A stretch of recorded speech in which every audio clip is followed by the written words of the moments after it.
Ce matin, on a quitté le parc de Tirimbina, on est arrivé à La Fortuna.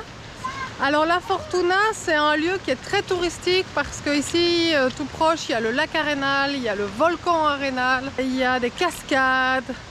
Bref, il y a beaucoup de choses touristiques. Nous, on a réussi à trouver un camping en dehors de la ville. Alors ça a ses avantages et ses inconvénients. Nico est parti en expédition à 2 km pour aller rejoindre la ville, pour aller faire des courses et chercher de la viande pour faire un bon barbecue ce soir.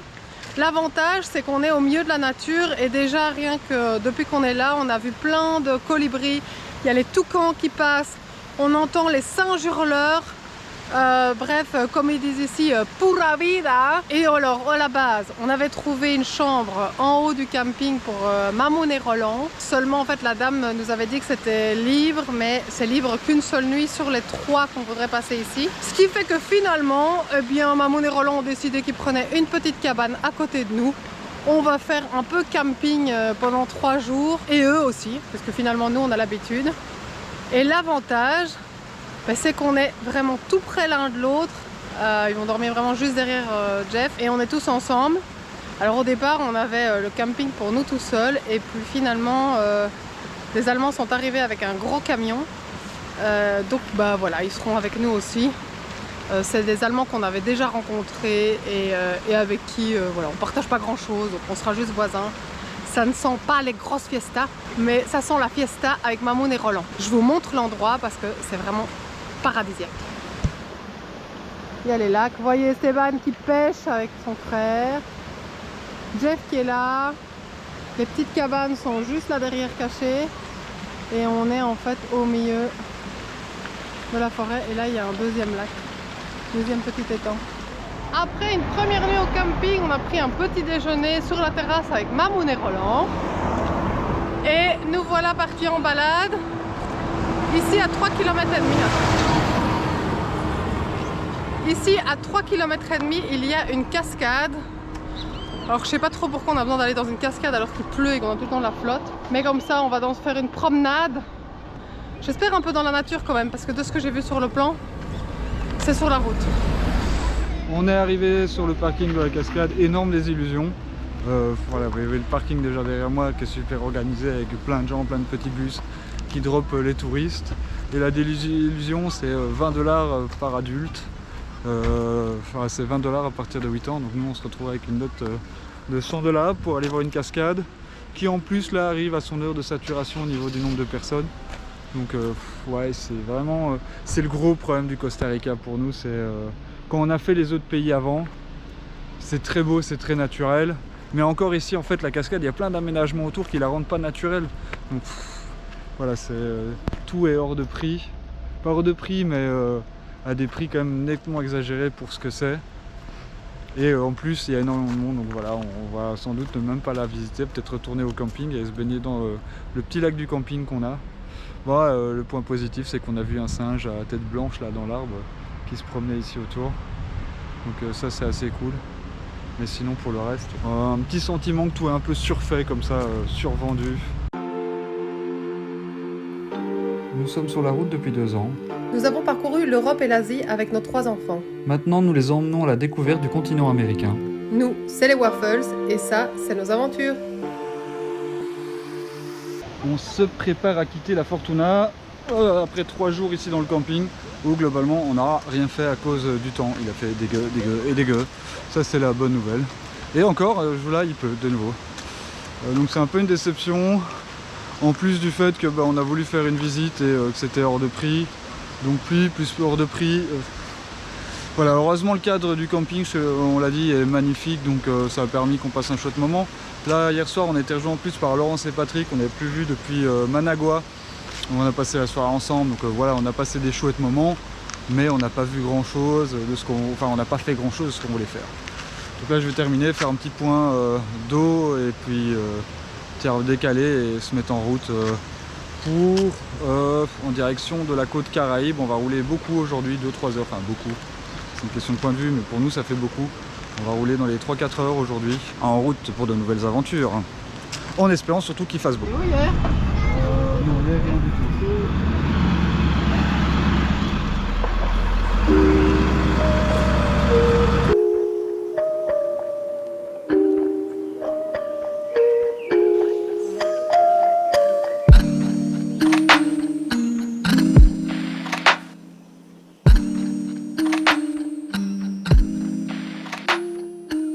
On va aller faire le tour du jardin avec José, il nous emmène dans une balade de 2 heures. On s'est réveillé avec les oiseaux qui mangeaient devant nous pour le petit déjeuner. Fait plein de photos, plein de vidéos, c'est vraiment sympa. Là on a déjà vu un paresseux dans l'arbre mais il est fort à contre-jour donc j'ai quelques images que je mets là tout de suite, mais c'est pas fou, il est occupé à manger dans l'arbre donc on le voit pas beaucoup. Et là il va nous emmener voir d'autres paresseux. Il est tout équipé, Roland aussi. On est toujours sur le parking, on a garé Jeff et de manière assez étonnante, en fait il y avait 2 paresseux au-dessus de notre tête. 2 ici au-dessus de la tête et un là. Dans les arbres et on les avait pas vus. Et bon maintenant on a commencé à regarder. Enfin Santiago a vu le deuxième. Mais c'est dingue parce que depuis plusieurs jours on se dit on voit pas de paresseux, on n'est pas habitué, on sait pas comment les chercher en fait en effet. Ils sont juste sous notre nez. On a un paresseux à 2 doigts avec son bébé qui s'occupe à manger là juste dans l'arbre.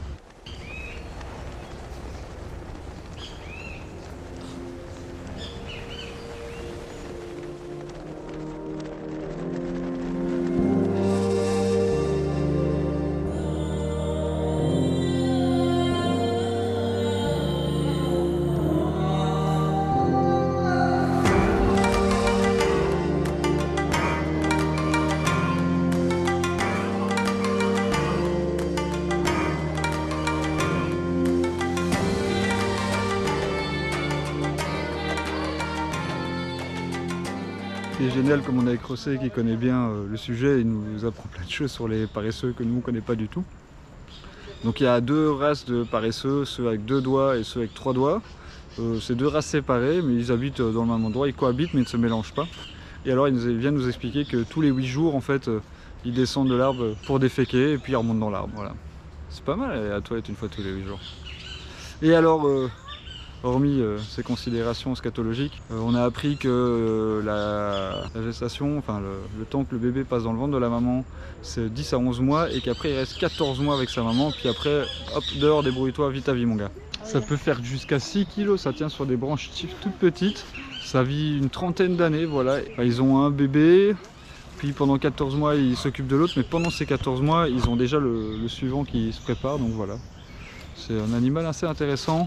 Il n'a pas des masses de prédateurs, si ce n'est l'homme, le chien et dans le milieu naturel des forêts plutôt les jaguars et aussi certains aigles. Mais eux se nourrissent essentiellement de feuilles. On a fini la visite des paresseux, on fait la visite en forêt maintenant. Je sais pas ce qu'on va voir. On a croisé quelques grenouilles blue jeans qui en fait préfèrent la forêt et les coins sombres. Et on cherche pour d'autres animaux paresseux ou d'autres grenouilles. Alors, moi ce qui me ferait plaisir c'est de revoir une grenouille aux yeux rouges. Mais voilà. La nature offre et prend en fonction de ses envies. Pas eu d'acide. On goûte un carambole fraîchement décroché de l'arbre.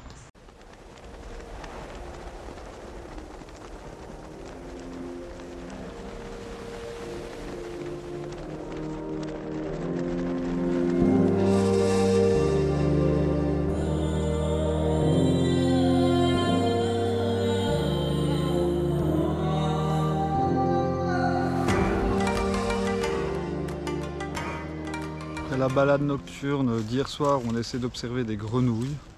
On a marché longtemps pour en voir quelques-unes et essayer d'avoir des photos ou remplir un peu les yeux, mais c'est pas évident avec l'obscurité. On a été voir un paresseux à 3 doigts avec son petit qui est né il y a 15 jours et là on va quitter le jardin de José pour se rendre à Cahuita. Au programme presque 3 heures de route aujourd'hui et on va se rendre donc à Cahuita, c'est sur la côte caribéenne. On va boucler, dire au revoir à José et en route pour de nouvelles aventures. 2 heures après, nous sommes arrivés à Cahuita. Petit bug, c'est que le spot qu'on a prévu était pas accessible parce qu'il y a un camion de travaux qui était là devant. Du coup, on a dû se rabattre sur un petit parking de rue. On ira peut-être se garer là-bas après. Ils nous ont demandé d'attendre 1 heure, donc voilà. Au final, comme j'ai dit, 2 heures de route, c'était pas insurmontable parce qu'on nous avait dit 2h30, 3 heures, parfois 4 heures. Est-ce qu'on a eu du bol ou pas? Enfin, voilà, juste un moment dans Limone, on a eu un petit cortège funéraire qui nous a ralenti, on va dire d'une bonne 12aine de minutes, mais pas plus que ça. Pour le reste, belle route, ça se passe bien. Les routes au Costa Rica sont vraiment sympas. Et puis il fait beau, il pleut pas, ça fait vraiment du bien.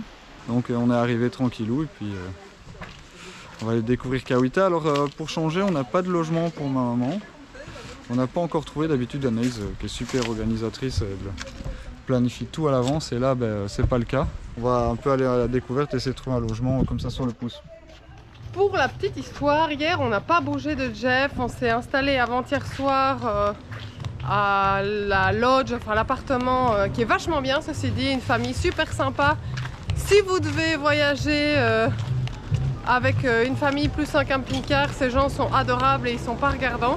Hier j'avais prévu de nettoyer Jeff, alors je savais, j'avais vu qu'il y avait des taches d'humidité sur le plafond, des taches noires, etc.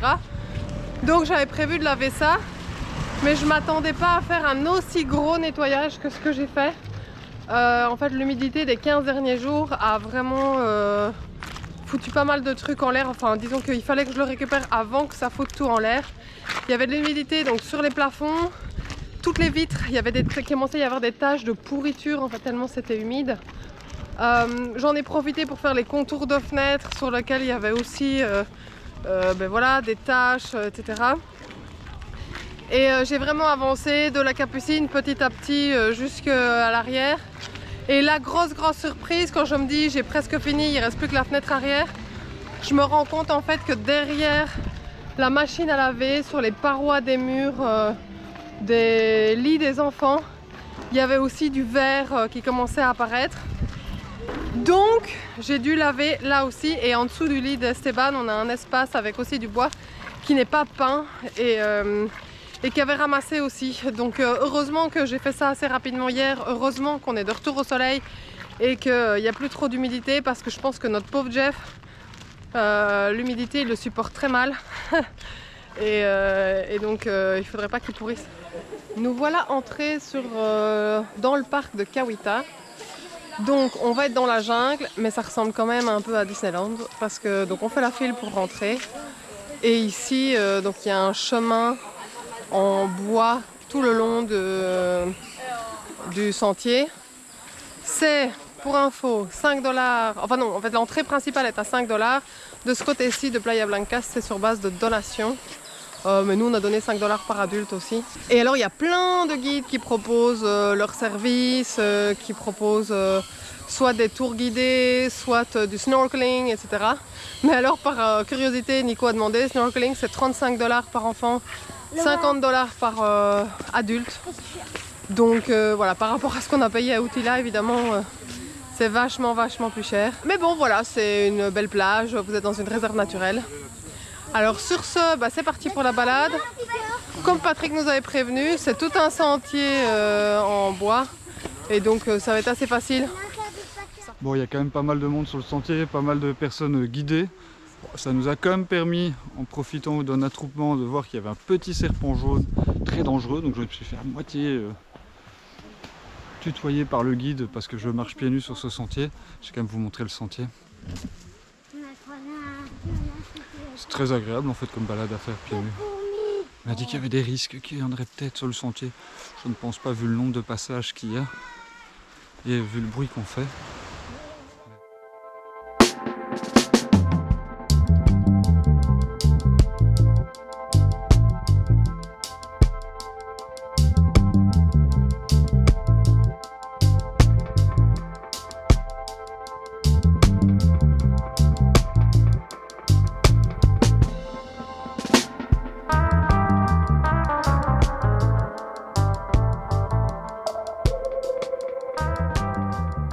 On vient de voir des petits singes à tête blanche. Du coup c'est trop cool, on passe de la mer à la jungle. On attend de voir le crocodile qui sort des marais. La petite pause plage pendant la rando. On a fini la visite du parc national de Kawita et on vient de se faire prendre en stop par un monsieur. Donc tout le monde est monté dans le véhicule et moi je suis à l'arrière avec les enfants.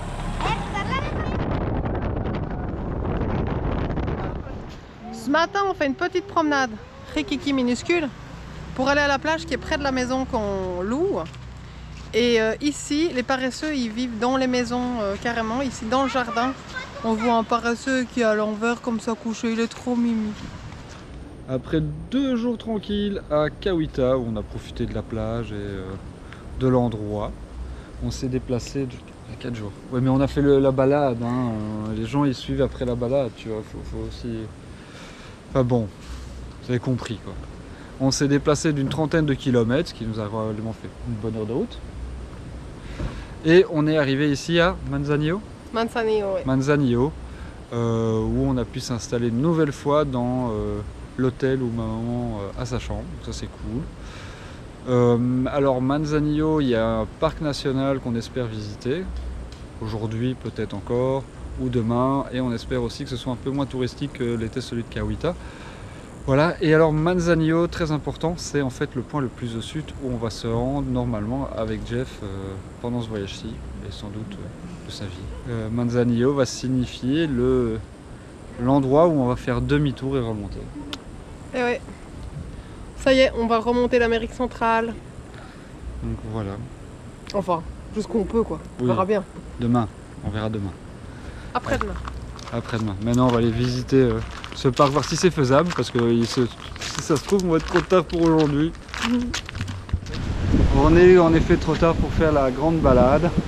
Alors, on a quand même décidé de rentrer dans le parc et d'aller marcher une quinzaine de minutes. Il y a un endroit où on peut se baigner qui est assez sympa. On va faire ça aujourd'hui. Et on reviendra demain matin faire ça plus en longueur. C'est sans doute le plus gros iguane qu'on ait vu depuis qu'on voyage. Largement. Je pense que là, il n'y a aucun doute même.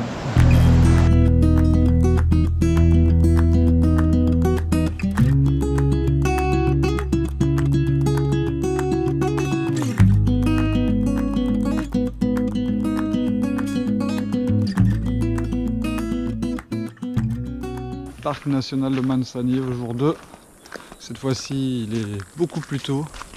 Et donc on espère pouvoir faire le tour complet de 5 km.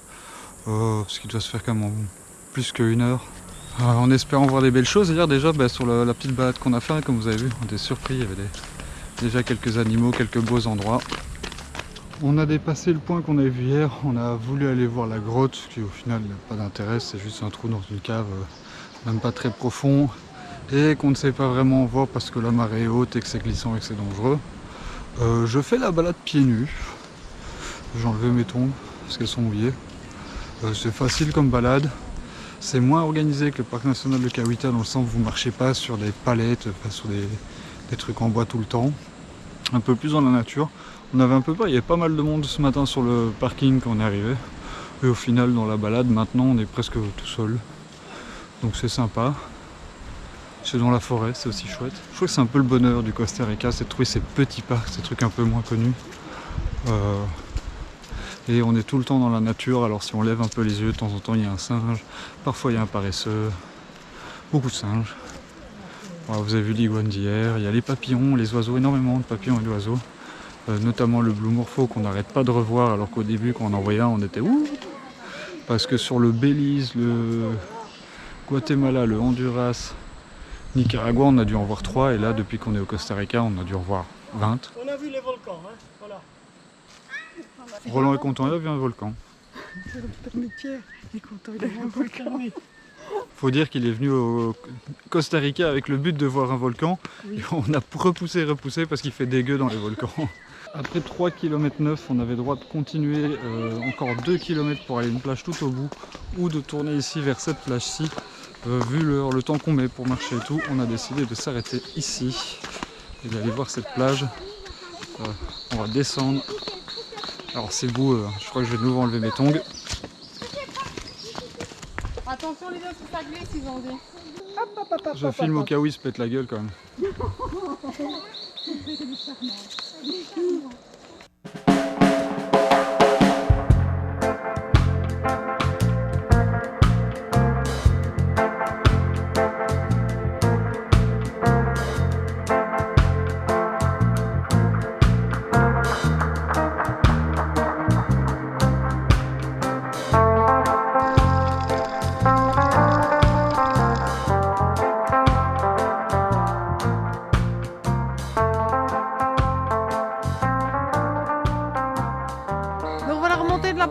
Après un petit moment dans l'eau, alors c'est trop cool parce Nico a eu la bonne idée de prendre les masques On avait pris 2 masques et en fait au départ je lui ai demandé s'il était sûr de prendre les masques.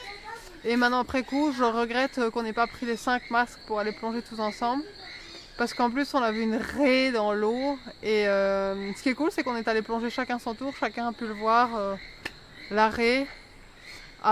Qui était gigantesque d'ailleurs. Ah, attends, je suis en train de me faire bouffer. Donc voilà, maintenant retour. Je pense qu'on a 2 heures pour retourner à peu près. Bon, on aura moins que ça, je pense. On verra.